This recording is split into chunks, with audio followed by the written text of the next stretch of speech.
Avant toute chose, bonjour et merci d'avoir Bonjour, répondu à notre invitation.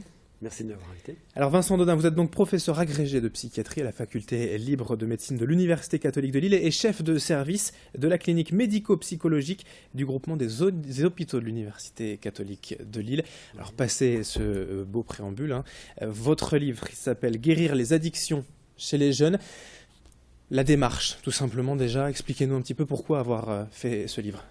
La démarche, c'est de partir d'une problématique de santé publique qui est extrêmement préoccupante dans notre pays, dans notre région, et aussi de partir sur le constat d'une évolution considérable des conduites addictives que l'on observe en lien avec les évolutions des technologies modernes, de la modernité, et aussi des fonctionnements psychologiques de tout à chacun. Comment vous pouvez définir aujourd'hui, comment on définit l'addiction?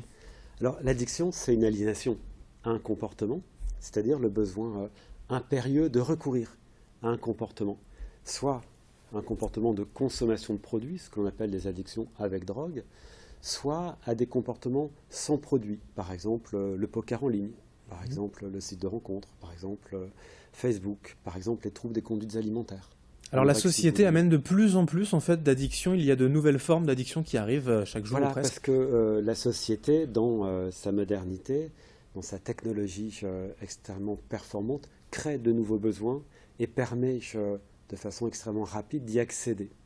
Et donc ce schéma-là nous amène très rapidement à développer des formes d'addiction à Internet, au téléphone, à des consommations d'aliments.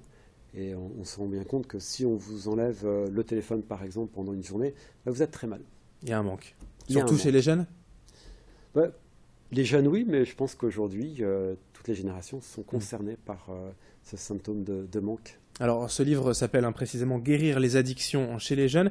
Justement, ces jeunes, si on doit parler d'abord dans un premier temps des addictions avec produits, avec des drogues, quelles sont-elles? Est-ce qu'il y a quand même différentes formes Alors, d'addiction? oui, ce qui est important de repérer, c'est les changements. Le premier changement, c'est que aujourd'hui, on est sur ce que l'on appelle des polyconsommations à géométrie variable. C'est-à-dire qu'on ne consomme pas un seul produit, mais on va consommer de manière opportuniste. De l'alcool quand on en a, des stimulants quand on doit sortir pour faire la fête, des somnifères quand on a besoin de dormir, etc.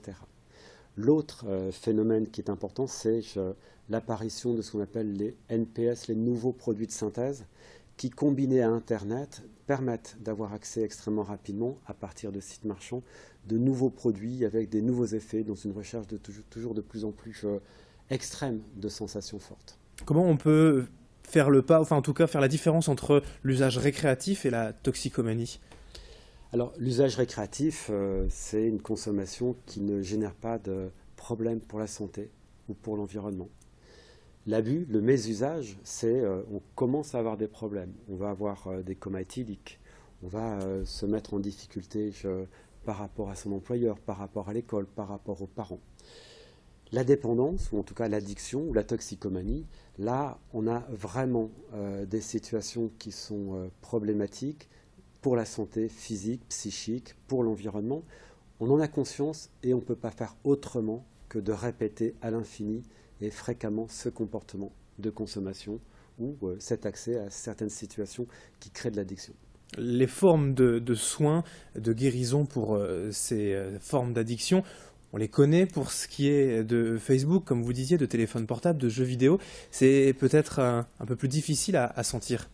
Alors, c'est plus difficile, peut-être pas, parce que l'un des signes avant-coureurs des addictions à Facebook, à Internet, etc., c'est de voir un jeune qui progressivement ne participe plus au repas, qui progressivement dort de moins en moins, qui progressivement arrête ses contacts avec ses amis pour se centrer de plus en plus longtemps sur son addiction, sa cyberaddiction.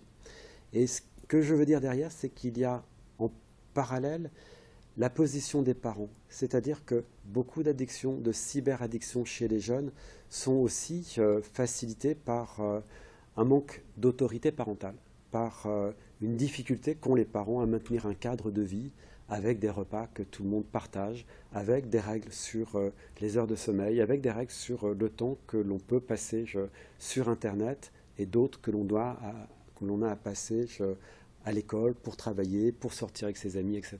Les parents, ils ont aussi un rôle, hein, par exemple, pour les nouvelles formes d'addiction. Alors là, c'est peut-être plus pour les adultes, mais ça se prend en compte dès la jeunesse, par exemple, pour l'addiction au travail, au sport ou à d'autres formes qu'on peut avoir, qu'on peut développer en étant adulte. Il faut faire attention dès le plus jeune âge. Alors l'addiction au travail, c'est un petit peu différent et généralement ça va concerner plus des personnes qui sont adultes et qui vont s'enfermer dans une surenchère de travail.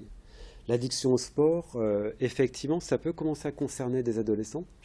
Le problème de l'addiction au sport, c'est qu'elle est parfois souvent liée à des comportements dopants, parfois même entretenus par l'environnement.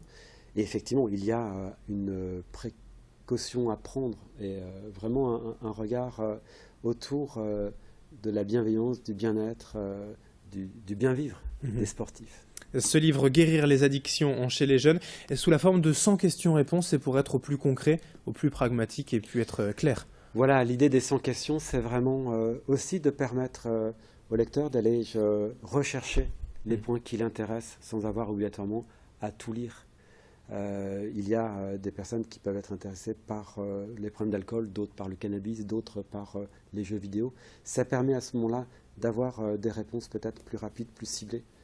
C'était ça l'objectif. Merci Vincent Dodin. Je rappelle donc que vous êtes professeur de psychiatrie à la faculté libre de médecine de l'Université catholique de Lille et chef de service également. Ce livre, Guérir les addictions chez les jeunes, aux éditions DDB. Merci d'avoir été avec nous. Merci à vous. Et merci à vous de nous avoir suivis sur Grand Lille TV. Dans un instant, l'information continue.